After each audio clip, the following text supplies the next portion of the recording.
अस्सलाम वालेकुम जी, क्या हाल है आपका? ठीक ठाक है, खैरियत से हैं? मैं राना फादर शेख आज आपके साथ एक सेशन कर रहा हूँ।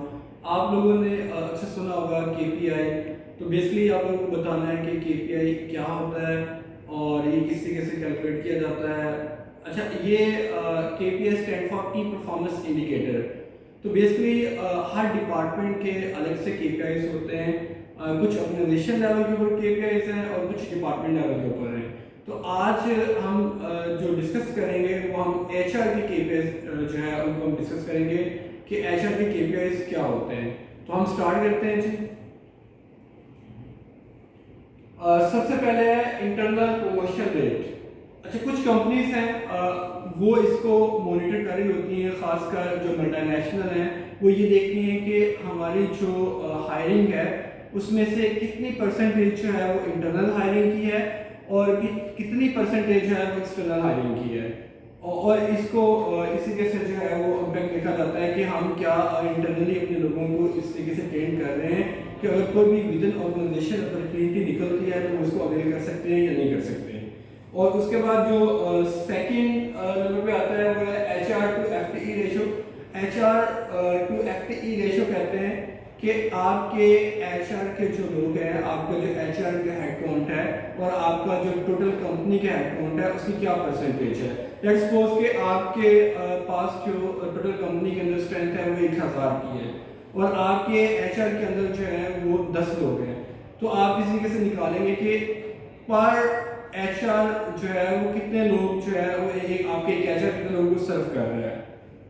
और अगर ये परसेंटेज जो है वो कम होगी तो इस चीज़ के चांसेस हैं कि जो आपकी सर्विसेज हैं उनकी क्वालिटी जो है वो कॉम्प्रोमाइज हो सकती है। एम्प्लॉय एंगेजमेंट इंडेक्स, ये एम्प्लॉय एंगेजमेंट इंडेक्स ये हमें बताता है कि हमारे जो एम्प्लॉयज़ हैं वो कंपनी में कितने सेटिस्फाई हैं, वो कंपनी की पॉलिसी से, इसके जो पे स्ट्रक्चर है, इसके जो बेनिफिट्स हैं, इसका जो कल्चर है, इसका जो टीम वर्क है, ये सारी चीज़ें मिलके आपको एक स्कोर बता रही होती हैं कि आपके एम्प्लॉयज़ जो है वो आपकी कंपनी को कहाँ पे रेट कर रहे हैं। और अगर ये आपका इसमें स्कोर कम है तो इसका इम्पैक्ट जो है वो आपके टर्नओवर रेट के ऊपर आता है, आपका टर्नओवर रेट जो है वो हाई हो जाता है। बेनिफिट सेटिस्फेक्शन इंडेक्स, अगेन ये भी बहुत सारी कंपनीज जो हैं वो एम्प्लॉयज़ उनके साथ खुद को कंपेयर कर रहे होते हैं, खासकर with in the same sector. वो ये देखते हैं कि हमारी जो कंपनी है वो हमें क्या बेनिफिट ऑफर कर रही है और जो कंपेटिटर्स हैं वो क्या बेनिफिट्स ऑफर कर रहे हैं। तो उसका कंपैरिजन जो है उसके ऊपर आप एक सर्वे करवाते हो, उसमें देखते हो कि आपके एम्प्लॉय जो है वो आपको एज एम्प्लॉय कहाँ पे पार कर रहा है, कहाँ पे रेट कर रहा है। Employ innovation index, employ innovation index जो है इसके अंदर क्या होता है कि कुछ कंपनीज हैं जैसे हाईटेक कंपनीज हैं, वो ये देखती हैं कि उनके जो एम्प्लॉयज़ हैं वो उनकी इनोवेशन के ऊपर क्या कंट्रीब्यूशन है और उन्होंने किस परसेंटेज के ऊपर जाके नई चीज़ें जो है वो आपकी कंपनी के अंदर प्रोडक्टाइज है या कोई नए फीचर्स हैं वो ऐड किए हैं। तो अगेन ये भी क्योंकि डायरेक्ट एम्प्लॉई की परफॉर्मेंस के ऊपर आ रहा होता है तो इसको भी एचआर जो है वो मॉनिटर कर रहा है। उसके बाद है नेट प्रमोटर स्कोर, एनपीएस भी इसको कहते हैं। ये हर डिपार्टमेंट है, जिससे मार्केटिंग का डिपार्टमेंट है या फिर रिटेल का डिपार्टमेंट है, ये उनका भी स्कोर होता है, ये एचआर का भी स्कोर है। इसके अंदर ये होता है कि जो आपके इंटरनल कस्टमर है वो आपकी सर्विस को जो है वो इवेल्युएट कर रहे होते हैं कि आप की जो परफॉर्मेंस है आपकी डिपार्टमेंट की वो उसको कहाँ पे रेट कर रहे हैं। Percentage of cost of workforce, कि आपकी जो टोटल कंपनी की कॉस्ट है उसकी उसके अंदर जो आपकी हेड आपकी जो एम्प्लॉयज़ हैं उनकी क्या कॉस्ट की परसेंटेज है। तो ये जिससे रिटेल है वहाँ पे ये देखा जा रहा होता है कि आपकी जो आपका रेंट है उसकी रेवेन्यू की क्या परसेंटेज है। तो ये डिफरेंट परसेंटेज आपको ये बता रही होती है कि कहाँ पे जो है वो आपको इम्प्रूवमेंट जो है वो रिक्वायर्ड है और कौन कौन से आपके स्टेप्स लेने हैं। वो अगेन क्योंकि आज के एजेंडे के अंदर हम जो है इसके बेंचमार्क और इसकी जो कैलकुलेशन के फार्मूलाज हैं वो इंक्लूडेड नहीं है, तो हम सिर्फ आपको जनरली ब्रीफ करेंगे कि ये हमें क्या बता रहे हैं। 90 डेज क्विट रेट, ये हमें बताता है कि आपके ड्यूरिंग प्रोबेशन कितने लोग जो हैं वो रिजाइन करते हैं, कितने लोग जो है वो क्विट कर देते हैं। तो again as a employer, as a company, ये आपके लिए एक इंडिकेटर है। आपको पता चल रहा होता है कि अगर आपके अर्ली डेज के ऊपर टर्नओवर रेट हाई है तो आपने उन फैक्टर्स को आइडेंटिफाई करना है और उसके ऊपर काम करके उसको बेहतर करना है ताकि आपका जो रिटेंशन रेट है वो बढ़े। क्वालिटी ऑफ हायरिंग कि जो आप नए लोग हायर कर रहे हैं कंपनी के अंदर वो क्या वैल्यू ऐड कर रहे हैं। अब लेट्स सपोज कि आप एक डिपार्टमेंट है, प्रोडक्शन डिपार्टमेंट है, वहाँ पे आपने एक टीचर हायर किया है। अब आपने देखना है कि जो आपके प्रीवियस टीचर्स हैं उनका जो डिफेक्ट रेट है वो क्या है और उस स्पेसिफिक जो ऑपरेटर है उसका डिफेक्ट रेट क्या है। तो वहाँ से फिर पता चलेगा आपको कि वो आपकी जो हायरिंग हुई है वो किस क्वालिटी की हायरिंग हुई है। और टर्नओवर रेट से बात यह है कि आपकी कंपनी के अंदर से कितने लोग जो हैं वो छोड़ के गए हैं। तो टर्नओवर हमें ये बता रहा होता है कि हमारी जो कंपनी है इससे आपके जो एम्प्लॉय हैं कितने सेटिस्फाई हैं। इसके अंदर कुछ टर्नओवर होता है आपके जो टैलेंटेड आपका स्टाफ है जिनको आपने हाल के अंदर रिटेन करना होता है। आप देखते हो कि उस कैटेगरी के अंदर से कितने लोग जो है वो क्विट कर रहे हैं और जनरली जो है वो कितने लोग जो है वो क्विट कर रहे हैं। तो इसके अंदर कुछ जो है वो वॉलंटियर टर्नओवर होता है, कुछ जो है आपका जो है वो अनवांटेड जो है वो टर्नओवर है। एब्सेंस रेट है आपके अटेंडेंस है, आपके जो एम्प्लॉयज़ हैं अगर वो बहुत ज़्यादा छुट्टियाँ कर रहे हैं तो ये भी एक अलार्मिंग है कि आपकी जो इंगेजमेंट है, लेवल ऑफ इंगेजमेंट है वो कम है, लोग अपनी जॉब से सेटिस्फाइड नहीं है, उनका ऑफिस आने को दिल नहीं करता। तो ये भी एक बड़ा ज़बरदस्त इंडिकेटर है, वो बता रहा होता है कि आपके एम्प्लॉयज़ जो है वो कितने सेटिस्फाई हैं। अगेन उसकी कॉस्ट है, ये जो आपके ओवर टाइम से बिलिंग कर रहा होता है, आपकी लो प्रोडक्टिविटी से बिलिंग कर रहा होता है कि अगर आपका हेडकाउंट जो है वो जो कम आ रहा है जिसने छुट्टी की हुई है तो उसका जो आपकी प्रोडक्शन के ऊपर, आपकी परफॉर्मेंस के ऊपर जो उसका इम्पैक्ट आ रहा होता है तो उसको भी हम इसी से कैलकुलेट करते हैं। टाइम टू हायर ये रिक्रूटमेंट का एक KPI हमें बताता है कि हमारी जो कोई भी पोजीशन ओपन होती है उसको हम एवरेज बेसिस के ऊपर या पोजीशन के ऊपर हमने कुछ जो लीड टाइम असाइन किया होता है उसके अगेंस्ट हम देखते हैं कि हमने कितने दिनों के अंदर एक पोजीशन को जो है वो फिल किया है। और कॉस्ट टू हायर कुछ कंपनीज हैं मल्टीनेशनल, खासकर उसके अंदर क्या होता है कि उनके जो डिपार्टमेंट हैं इवन के HR के अंदर भी डिफरेंट किस्म के लोग होते हैं और वो एक्सटर्नल रिक्रूटर जो है हेडहंटर्स हैं उनसे भी सर्विसेज ले रहे होते हैं। तो वो ये देख रहे होते हैं कि किस पोजीशन को फिल करने में कितनी कॉस्ट आई है। उस कॉस्ट के अंदर वो HR की कॉस्ट भी हो सकती है, वो आपकी जो अगर डिफरेंट किसी न्यूज़पेपर के अंदर आपने अपने ऐड को पब्लिश किया हुआ है उसकी कॉस्ट भी हो सकती है, अगर आपने अपने रिज्यूमे फिल्टर करवाने के लिए या आपने रेफरेंस चेक के लिए कोई कंपनी कोई एजेंसी हायर की हुई है उसकी भी कॉस्ट हो सकती है। तो ये सारी कॉस्ट मिलकर आप उसको कैलकुलेट कर लेते हो कि आपकी पर हायर क्या कॉस्ट आ रही है। सैलरी कंपैरेटिवनेस रेशियो आप ये देखते हो कि आपकी कंपनी जो है किस पोजीशन के ऊपर क्या सैलरी ऑफर कर रही है और जो आपके कंपेटिटर्स हैं वो क्या सैलरी ऑफर कर रहे हैं। तो अगेन इसका भी आपके रिटेंशन के ऊपर डायरेक्ट इम्पैक्ट आ रहा होता है।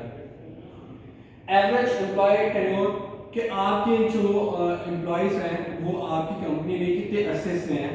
लेट्स सपोज कि एक एम्प्लॉय है वो 4 साल से, 10 साल से, 3 साल से, 2 साल से, 6 महीने से, तो आपके पास एक एवरेज टेन्योर आ जाता है। अगेन ये भी आप अपनी जो भी HR पॉलिसीज है जब आप उनको ड्राफ्ट करते हो तो आप ये देखते हो कि अगर कहीं पे आप समझते हो कि यार हम जो है हमें इम्प्रूवमेंट की ज़रूरत है तो वहाँ पे आप उसको कवर कर रहे होते हो।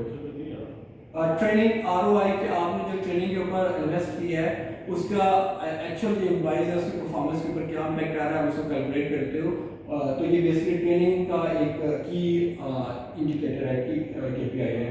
सैलरी टू सेल रेवेन्यू आप अगेन बहुत सारी कंपनीज इसको भी देख रही होती हैं कि उनकी जो सैलरीज हैं उनका जो रेवेन्यू है उसकी क्या परसेंटेज है। और अगेन इसके अंदर आपने ये देखना होता है कि आपने अपना रेवेन्यू किस तरीके से जो है वो इनहेंस करना है ताकि आपका जो कंपेटिटिवनेस है वो मेंटेन रहे। हेडकाउंट कंप्लायंस हर डिपार्टमेंट को ये अगेन बहुत बड़ी कंपनीज जो होती है उनके लिए होता है कि वहाँ पे at the end of month, at the end of quarter, at the end of year वो ये देख रहे होते हैं कि आपने अपने जो अप्रूव्ड हेडकाउंट है उसकी कितनी कंप्लायंस की है। अच्छा, इसके अंदर क्या होता है कि कुछ कंपनीज ये अगर कोई HOD ये समझता है कि उसको 10 की उसका अप्रूव्ड हेडकाउंट है, उसने 8 लोग रखे हुए हैं तो ये उसकी एफिशिएंसी है। ये इन अदर वे भी हो सकता है कि अगर वो 10 हो तो उसका उस कंपनी की परफॉर्मेंस ज़्यादा बेहतर हो सकती है। एवरेज सैलरी एवरेज सैलरी आपके कोई एम्प्लॉय जो 50 लाख के ऊपर होगा, कोई 2 लाख के ऊपर होगा, कोई 4 लाख के ऊपर होगा, तो आप इसमें ये देखते हो कि कंपनी के अंदर आपका जो एवरेज सैलरी है वो क्या आ रही है, और आप फिर उसकी बनाओगे, आप एक मीन निकालोगे, फिर आप देखोगे कि कितने एम्प्लॉयज़ जो हैं वो आपके मीन के कितने क्लोज हैं और कितने जो है वो आपको उनके ऊपर काम करने की जरूरत है। अगेन ये भी आपका टर्नओवर के ऊपर और आपकी एज अ प्रेफर्ड एम्प्लॉयर होने के ऊपर इसका भी बड़ा इम्पैक्ट आता है। ये ट्रेनिंग क्या है कि आप के कितने एम्प्लॉयज़ जो हैं आपने जो ओवर द ईयर जो डिफाइंड टेन्योर है उसके अंदर आपने कितनी ट्रेनिंग्स जो हैं वो सेशंस इन हाउस या आपने एक्सटर्नल ट्रेनर्स के साथ करवाए हुए हैं, आपने कितने घंटे की ट्रेनिंग करवाई हुई है पर एम्प्लॉय की। ये भी ये बता रहा होता है कि यहाँ पे जो लर्निंग एनवायरनमेंट का कल्चर है वो उसकी कितनी कंप्लाइंस है, किस तरीके का कल्चर है। वोकेशन देख रहे हैं कि आपका वर्क लाइफ बैलेंस को मेंटेन करने के लिए एक आपकी एक्सेंस है जिसके अंदर एम्प्लॉय जो है वो खुद छुट्टी कर रहा होता है। ये इसके अंदर कंपनीज को कहती है कि आपको पेड लीव दी जाती है, आप वोकेशन के ऊपर जाएं, अपनी फैमिली को टाइम दें, आप एक फ्रेश माइंड के साथ आएँ, और ये कंपनी जो है इसको भी देख रही होती है कि उसके वोकेशनल डेज जो हैं वो कितने हैं पर एम्प्लॉय पर ईयर या जो भी आप उसका टेन्योर डिफाइन करते हो। ओवर टाइम के ये दोनों KPI इसके अंदर आप ये देख रहे होते हो कि आपकी ओवर टाइम कॉस्ट है, ये बेसिकली इसके डिफरेंट फैक्टर्स हैं, लेकिन इसके अंदर की फैक्टर ये आता है कि आपकी जो प्लानिंग है वो कितनी एक्यूरेट है। अगर आपकी प्लानिंग या आपकी कुछ डिपार्टमेंट है वो अगर अलाइन नहीं है तो उसका इम्पैक्ट आपको ओवर टाइम के ऊपर आता है, और आप ये भी देख रहे होते हो कि सैलरी के ऊपर ओवर टाइम की क्या परसेंटेज आ रही है। एक्सेप्टेंस रेट ये आपकी रिक्रूटमेंट है कि आप कितने लोगों को शॉर्टलिस्ट करके ऑफर लेटर देते हो, उसमें से कितनी परसेंट ऐसे लोग हैं जो कि आपके ऑफर को एक्सेप्ट करते हैं और ज्वाइन करते हैं, और कितने ऐसे लोग हैं कि आपकी जो ऑफर है उसको फर्स्ट अटेम्प्ट के अंदर वो उसको एक्सेप्ट नहीं करते। टर्नओवर का एक हम पहले भी डिस्कस कर चुके हैं। टर्नओवर बाय ग्रुप है, इसके अंदर आप देखते हो कि आप डिफरेंट पोजीशंस के ऊपर देख लेते हो, आप डिफरेंट डिपार्टमेंट के ऊपर देख लेते हो, आप डिफरेंट जेंडर के ऊपर देख लेते हो कि यार किस कैटेगरी के अंदर क्या हमारा जो टर्नओवर है और उससे क्या मेजर्स लेने हैं कि हम इसको जो है इम्प्रूव कर सकें। और डिस्मिसल रेट है, ये मिसकंडक्ट की बेस के ऊपर होता है कि आपकी कंपनी के अंदर लोग जो है वो आपके जो भी कोड ऑफ कंडक्ट है इसकी कितनी कंप्लाइंस करते हैं, और अगर इन केस के नहीं है तो फिर उसकी आप रूट कॉजेज जो है उसके ऊपर काम करते हो कि क्यों नहीं है और लोगों को आपको क्यों डिसमिस करना पड़ता है।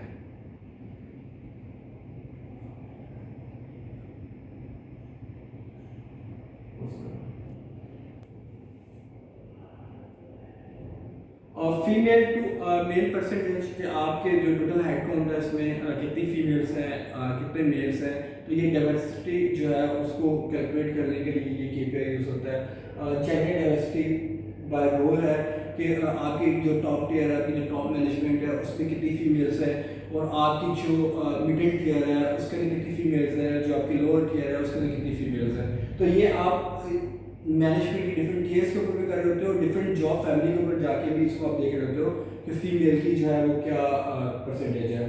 एक्सीडेंटेड जॉब रेट है, ये आपकी HSC की कितनी कंप्लाइंस है, और अगर आपकी बहुत हाई परसेंटेज है तो ये आपकी आप इसके लिए काउंटर मेजर्स लें ताकि लोगों की जो वर्क है वो सेफ्टी को जो है कंफर्म किया जाए। एवरेज ड्यूरेशन ऑन पोजीशंस है, इसके अंदर ये देखा जाता है कि आपकी कंपनी के अंदर प्रमोशंस जो है उसका क्या ट्रेंड है, और कि लोग जो है उनको कितने अरसे के बाद जो है एवरेज बेसिस के ऊपर जो है वो एक पोजीशन से दूसरी पोजीशन के ऊपर जो है प्रमोट किया जाता है। ट्रेन एम्प्लॉयज़ की परसेंटेज है, आप अगर टोटल लेट्स सपोज के 100 एम्प्लॉयज़ है उसमें से आपने 40 लोगों को ट्रेनिंग करवाई, तो आपने ये देखना है कि हर साल आपके कितने एम्प्लॉयज़ जो हैं उनको आपको भी स्पेसिफिक ट्रेनिंग जो है वो कंडक्ट करवा रहे होते हो। कैंडिडेट इंटरव्यू पर हायर है कि आपने एक पोजीशन को फिल करने के लिए कितने लोगों के इंटरव्यूज किए हैं।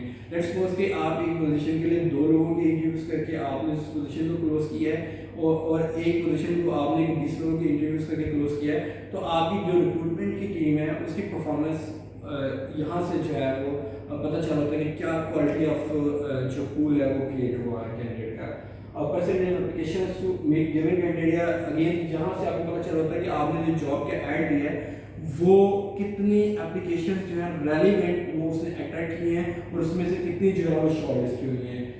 फिर आपके आ जाता है पे रोल का, कि आपका जो भी पे रोल का कट टाइम है उसकी कितनी कंप्लाइंस हुई है। अगर आप कहते हो कि हमने first working day of each month अपना पे रोल रन करना है, तो क्या ये first working day of each month ये एग्जीक्यूट हुआ या नहीं हुआ। तो आप इसको मॉनिटर कर रहे होते हो। पेरोल एरर है कि आपकी जो डिफरेंट जो पेरोल की टीम इसको कैलकुलेट कर रही होती है वो कितनी एक्यूरेटली जो है वो डाटा मेंटेन कर रही है, उसको प्रोसेस कर रही है। आपकी जो डिफरेंट किस्म की वर्किंग है, टैक्स की वर्किंग है, वो उसको कितना एक्यूरेटली उसने परफॉर्म किया है, ताकि आपकी जो ऑडिट डिपार्टमेंट है उसकी फाइंडिंग देखते हुए उसकी बेसिस के ऊपर आप इसकी एक्यूरेसी को डिफाइन कर रहे होते हो। Percentage of workforce low performance standard, ये आप ये देखते हो कि आपके कितने परसेंट ऐसे एम्प्लॉयज हैं जो मिनिमम एक्सेप्टेड जो आपका स्टैंडर्ड है परफॉर्मेंस के उनसे नीचे है। तो फिर आप उनके लिए जो भी नेक्स्ट एक्शन प्लान बनाते हो, आप उनकी ट्रेनिंग करवाते हो या आप उनको ले ऑफ करते हो, जो भी आपका होता है वो यहाँ से आप आइडेंटिफाई कर रहे होते हो। ये दिन हायरिंग है कि आपकी जो हायरिंग के डिफरेंट प्रोसेस है उसके अंदर कितने कितने लोग फिल्टर होकर आ रहे होते हैं। अगेन ये भी आपकी क्वालिटी ऑफ पूल क्रिएशन जो है उसे लिंक कर होती है।